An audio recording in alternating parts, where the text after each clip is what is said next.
Yeah. Well, so why don't we go ahead and jump in and you can tell us what was your journey to becoming an author?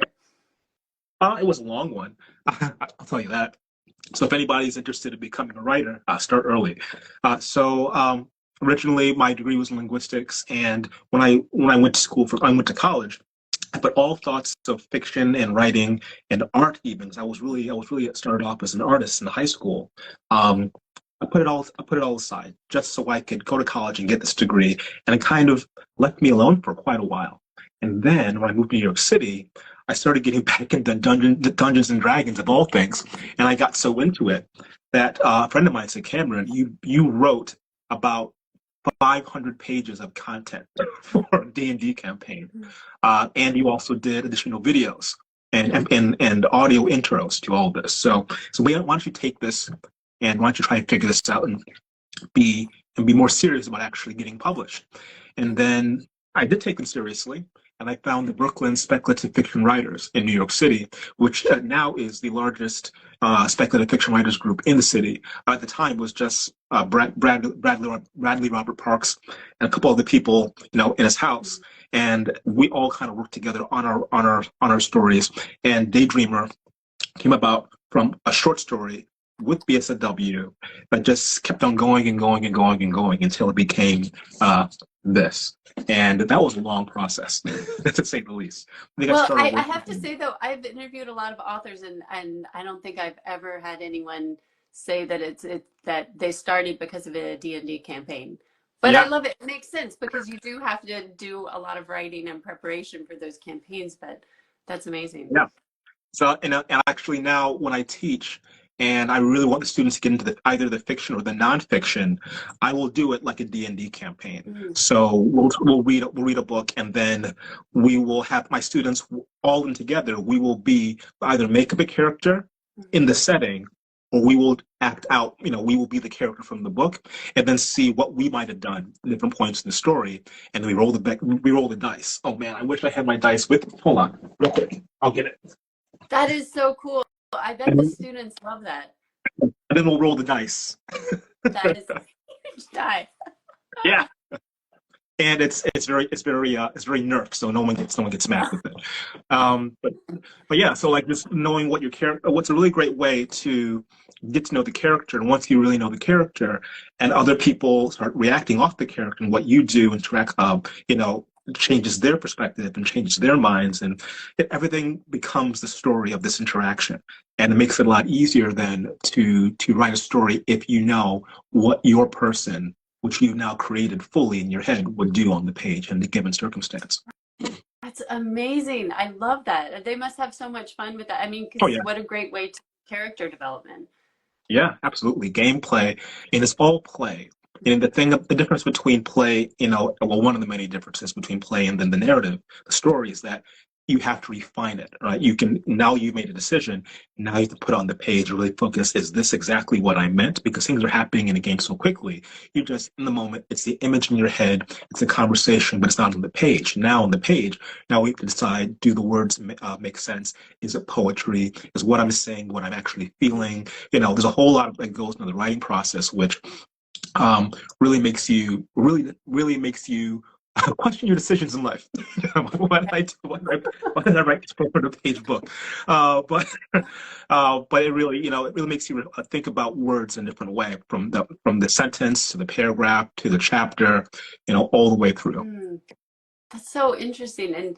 And so I don't really need to ask, I guess, why you like fantasy so much because I can tell that this is something that you're really passionate about. But I was Oh, interested yeah. because I saw um, kind of a post you did. I don't remember if it was, I think it was on Facebook where you talked about how you've always loved fantasy but and loved folklore, but now that you're older, you kind of have a different perspective on it that's a little more complex than maybe you had as a kid. Can you talk to us about that? Well, sure. The first book that I chose on my own as a child, rather than just going to the library, picking it up from school or whatever, was Dragonlance Chronicles, which is I was 8 or 9, and that's a really big book. It's like all three books put together into one anthology, about a thousand words, about a thousand, excuse me, 1,000 pages, and So from there, reading all of that, I had a really already from that, I already had a kind of a complex view. Like I didn't um, the dragons and the characters are already so complete. I already thought I knew them so well, but then I'm only a kid.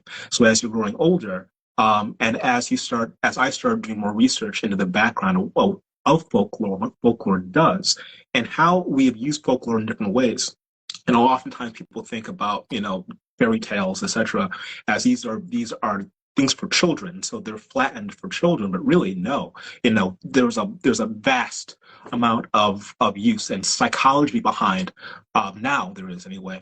Psychology is a thing behind how these tropes and how these characters, how they're used and what they represent.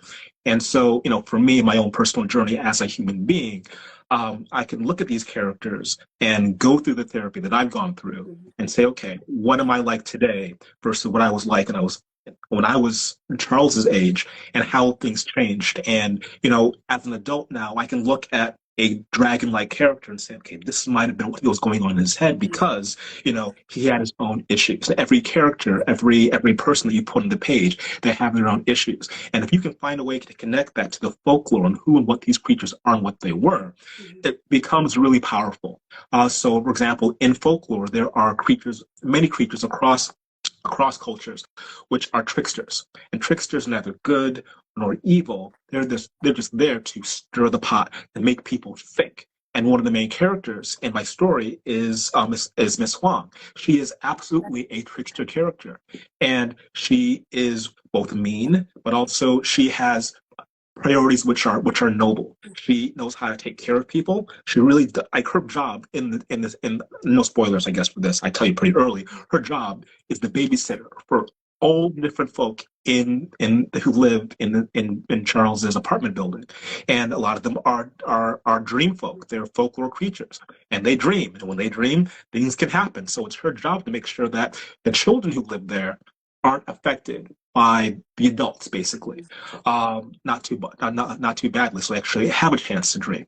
But at the same time, she really doesn't like Charles. Yeah. because he makes her job so much more difficult because he can walk in and out of people's dreams. So when I understanding this, I can give characters different facets and show them both the light and the dark, but for every character I try to write. Talking to him, it makes so much sense. Unfortunately, I haven't had a chance to read it, but I'm about 100 pages in, and Mrs. Wong is one of those characters where it's like, oh, I don't know if I like her or not. Like you said, because your characters are so complex, because it's like, well, she's not nice. I don't, you don't like her in that sense because of how she treats Charles. She's not really nice to him, but at the same time, she's also doing good things. And so he's like, well, I don't not like her either. But that's how you do with all of the characters, or even Mr. Miles, who's so important to Charles. So, he has, he's a very, someone that Charles looks up to and cares about a lot. But at the same time, sometimes the things he does, you're like, well, I don't know, like he kind of like he might hit him or do things like that you're like, well, that's not really. But like you said, they're very complex characters. And of course, the most complex being Charles himself, who on the surface, he's like a kid dealing with bullying. He's dealing with, with learning disability. He's dealing with all of these things, and he keeps a lot of it to himself because he doesn't want to overburden his mother. And he's developed this really complex way of dealing with it. And as you're reading the book, you're thinking, are there really dream folk? Is this really happening, or is this how Charles is thinking about it? But in a way, it's all about us understanding that some people see things a different way. Like, what do you want people to take away kind of from his character? Oh, in a lot of different things. One, I think if you are somebody his age and you're reading the book, because when I wrote it for anybody and everybody to enjoy the story. So if you're Charles's age, what I want for you to get is the adventure. He's a fun kid to be around. Like, he's somebody that I want to be friends with. Two, some of his insights, because he might keep a lot of things to himself, but he seems to really he gets people. And he tries to connect with people. He's always trying to connect with people. Whether or not they're connecting with him, that's always his goal. Three It's to validate the fact that even though you asked about whether or not things are real or not real, and for me as the writer, I'm writing everything as if it is real. Right. All of these things happen and they all exist exactly the way that they happen on the page. There's a bit of grayness because it is one. You only get Charles' perspective, and he only knows so much. But everything is meant to be real because they are his experiences. So by the fact that they happen to him, we have to take it seriously. He's a child, and not very often, as adults, we say, "Well, that's just what a child's thinking. I can get to it later. I can devalue it. It's just it'll pass." But when you walk away from a child, they don't stop existing. They keep on going, and they're thinking things whether or not you are aware of it or not. And they may come to the right conclusions, the wrong conclusions, but it doesn't mean that they're not thinking and really, really, really putting a lot of thought into things that you might not even been paying attention to. So that's one thing. And also, characters like Charles, like Glory, I want people to see that there is, even though people can be loving, there is a difference between love and abuse, and sometimes we don't always see it. So I want there to be a conversation, but with parents and with librarians and with teachers about what that looks like, because there is a real villain, there is a monster in the story who is absolutely unredeemable. But when you see this monster, you also have Glory, the dragon, who is a loving character, but also has some issues. And in comparing the two, we can see that here's the monster that we all know we have to take care of. But then also in the relationship, there are things between Charles and Glory which are not right and we need to pay attention to. And that somebody reading this needs to be able to see and point out, oh, this is what this is, because in our day to day, we might not catch it with the people that we love, or as a parent, we might not see it. When we're angry, we might not see that we're doing exactly the same thing that Glory might be doing. So this is one of the conversations I want people to have. It's not a book just to be read and then put away. I really want people to talk about the characters and the people, because I put a lot into it. Yeah, it just like we were talking about it. It's kind of a complicated, not complicated as in difficult to understand, but complex as in start a lot of conversations. I think people will relate to that. And I also love that it talks a lot about found family, about community, because like you said, Glory and Mrs. Wong and others, the Beatrix, the apartment building where he lives, they all really do watch out for each other and take care of each other. So this really is a lot about community in that sense. Yeah. Could you talk a little bit about the role that these people play in his life? Because he's being raised by a single mother who's going to school, who's working many hours. And so other people have to kind of step in to help raise him. Yeah. So I live in New York City. I'm from Rochester, New York. And when I was living in Rochester, we were out in the sticks, dirt road. But even then, our neighbors down the street who were, even though there were trees in the way, so you couldn't actually see the house, we all felt like part of the community. So we could, the kids would go and play at each other's homes, etc. We would hang out, we would spend the night over, and the same thing happens in big cities too. Even though we kind of get the impression that big cities are dangerous and that everyone has to watch their back. And if you've been in New York City for like more than 10 minutes and you've been on the subway, you'll see every kind of person sitting right next to each other and just fine. And in my buildings where I've lived, it's been so many different cultures and communities all kind of put into one spot. Now, also in New York, you'll find places like Chinatown, or in places like Harlem, or other places where there's a community base, which has a particular, ethnic majority. But again, all over the place, like in places I've lived, it's very, very, very mixed. And when you sit down with people and when you live with them, even in passing, your neighbors, you never really know your neighbors completely. Not always, but the fact that you acknowledge each other's neighbors, you're talking to each other's neighbors, you see each other, and you're just being that close to people, it creates community, even if like you don't always go over to somebody's home. And all these people, all these folklore creatures, they came to the city because they wanted something different. They wanted to start a new life, and they built something new around in this building, the Beatrix, which is under the protection of Glory the Dragon. And he makes a point of saying, look, anybody who comes here, if you come and you're able to, if you want to live a good life, you want to live a quiet life, you want to just live your life, come here to the Beatrix and I will protect you. And so that's, I think, one of the things I also want people to know is that the thought that we have of the city as this massive, dangerous, scary place, that there's some historical context to it, and certainly there are parts that are dangerous, but it's not the majority. And those places that are dangerous, there's a very specific reason why. It's not because it's the city; it's because some stuff happened here, some pressures were put on these communities. So if you put those aside, most people love or really like, at the very least, living in these places where they get a chance to talk to other people who are not quite like them. Yeah, I want to also go back to what you were talking about earlier about how we as adults don't always acknowledge children's inner worlds. And you said it, I'm not going to be able to repeat it exactly how you said it. You said it so nicely that that the worlds that children inhabit are much bigger than the ones that we make them inhabit when they come into, say, the classroom. And that part of that is that, we're trying to do tests and paper and, do assignments, but part of it is just that I think we as adults don't really acknowledge the importance of their inner worlds and their imaginative worlds, and kind of like you were saying, that how real those experiences are. So can you talk a little bit more about that and how your book really kind of validates those experiences that kids have? Oh, sure. I can think back to one of my students in particular. I'm going to say now is about, I want to say about 15 years ago. I was teaching third grade. This is the ESL, self-contained. All of them are either from Colombia, Peru, Mexico. I have a couple Puerto Rican students in there. And I was transitioning from one subject to the next. And as all the other kids are moving their desks back into rows, she has actually turned her desk away from me.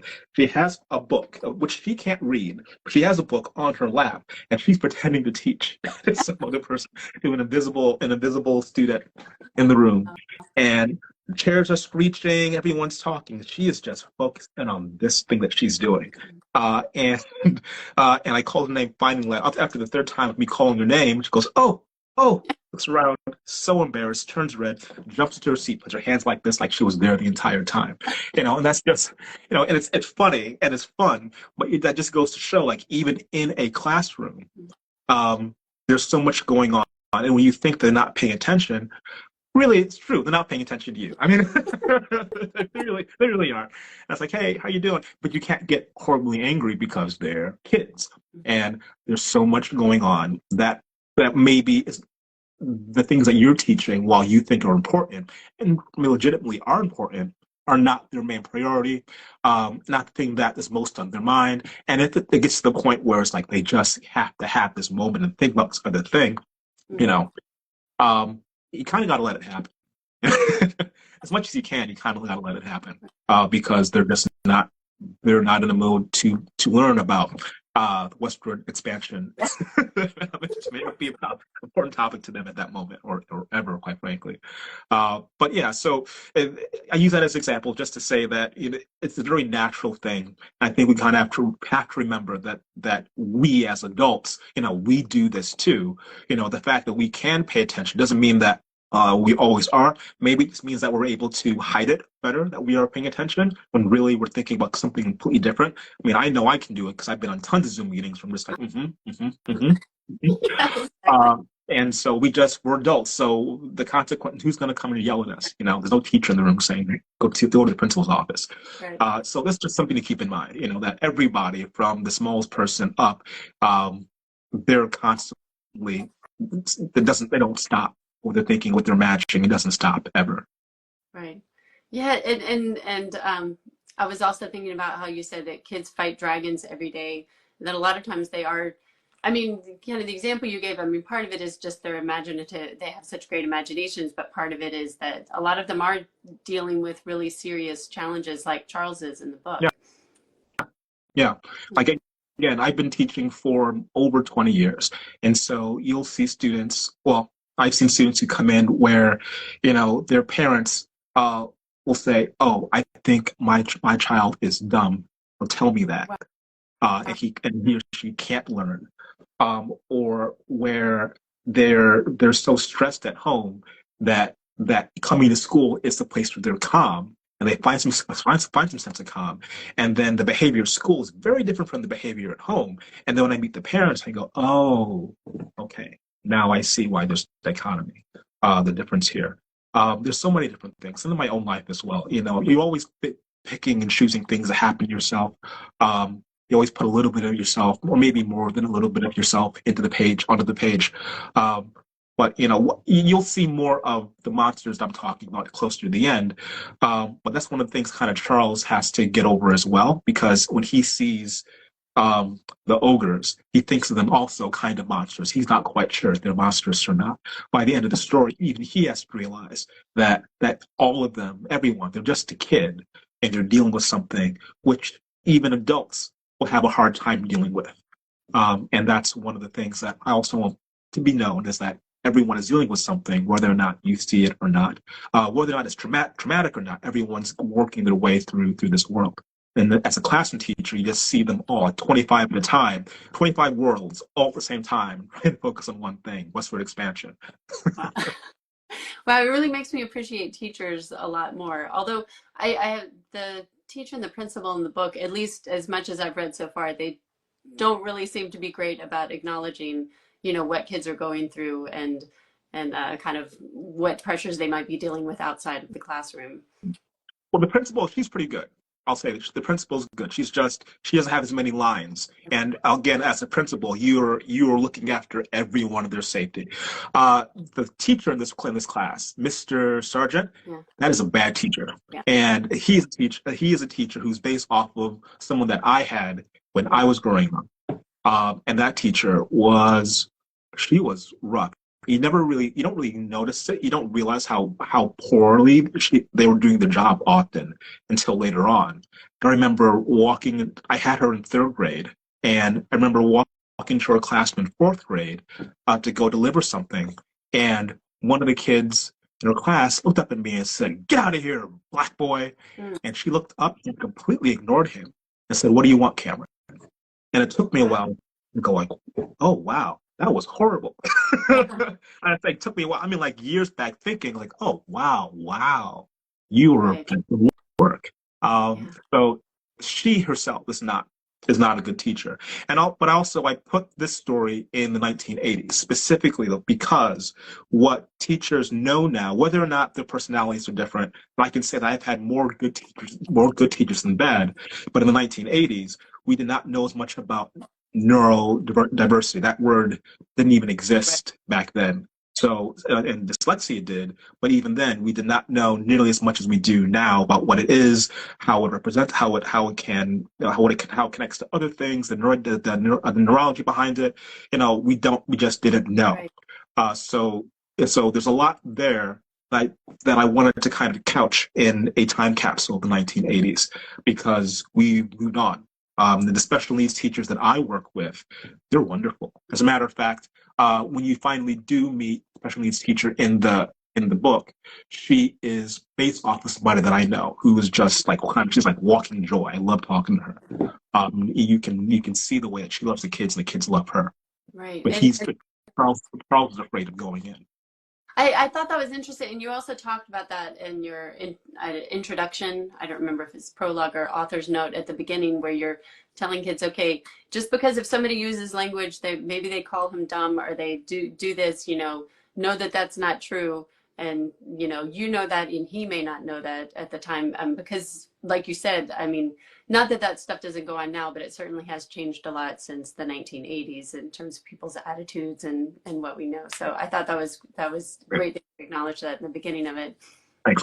Again, that's one of the things, like I said, I want it to be a conversation. So I'm telling you this now so that if you see it, this is a moment to stop and have that conversation.